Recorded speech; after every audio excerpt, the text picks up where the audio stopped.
তো আজকে আমি দেখাবো একদম লাইভ করে কিভাবে একটা ফ্রিজের লাইন কানেকশন দিবেন একদম সহজে। তো আমার হাতে একটা বোর্ড দেখতে পাচ্ছেন।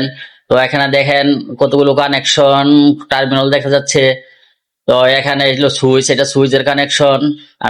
আমি সুইচের একটু শর্ট তার নিয়ে কানেকশন করব, দেখাবো।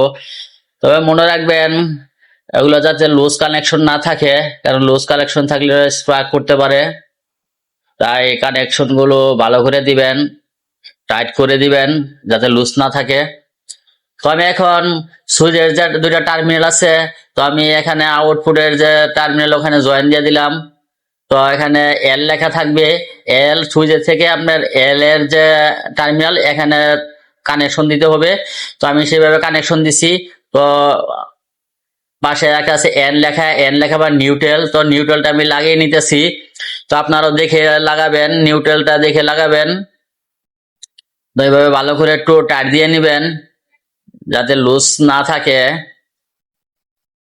তো ভিউয়ার্স, ভিডিওটা ভালো লাগলে চ্যানেলটা সাবস্ক্রাইব করে রাখবেন পরবর্তী ভালো ভিডিও পাওয়ার জন্য। যারা নতুন কাজ শিখতে চান তারাই শুধু ভিডিওটা দেখবেন, দেখলে কাজ শিখতে পারবেন। তো আমি এখন লাইনটা লাগিয়ে নিলাম। তো এখানে দেখেন এল লেখা ছিল, এল লেখার মধ্যে আমি লাইনটা লাগিয়ে নিলাম সুইচের এই জায়গায়। দেখেন এই যে এখন লাইন আছে এটার মধ্যে। তো এখন লাইন আছে। তো এখানে কিন্তু লাইন নেই, কিন্তু সুইচ দিলে এখানে আমার আউটপুট হবে। তো এই যে দেখেন আমি সুইচ দিতেছি। তো এখানে এই যে দেখেন দেখেন আমার আউটপুট লাইন চলে আসছে। তো এখন আমি বোর্ডটা লাগিয়ে নিব। তো এইভাবে কানেকশন দিবেন, একদম সহজ কানেকশন। এটা বড় 2 মিনিট, 2 মিনিটের কানেকশন। একদম 2 মিনিটে আপনি ফ্রিজের লাইন অতি সহজে কানেকশন দিতে পারবেন। তো এইভাবে ফ্রিজের লাইন কানেকশন দিবেন সহজভাবে। তো আবারও বলছি, যদি আমার চ্যানেলটা সাবস্ক্রাইব করে রাখবেন ভিডিওটা ভালো লাগলে। তো এরকম আরো ভিডিও পেতে অবশ্যই চ্যানেলটা সাবস্ক্রাইব করে রাখবেন।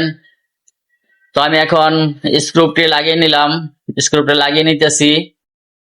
তো স্ক্রুপটি লাগিয়ে নিতেছি, স্ক্রুপটি ভালোভাবে টাইট দিয়ে নিবেন যাতে বোর্ড যাতে না লড়ে। লড়লে তো আর হবে না। তো এখানে দেখেন আমি সুইচ দিলাম, আমার সুইচ ঠিক আছে।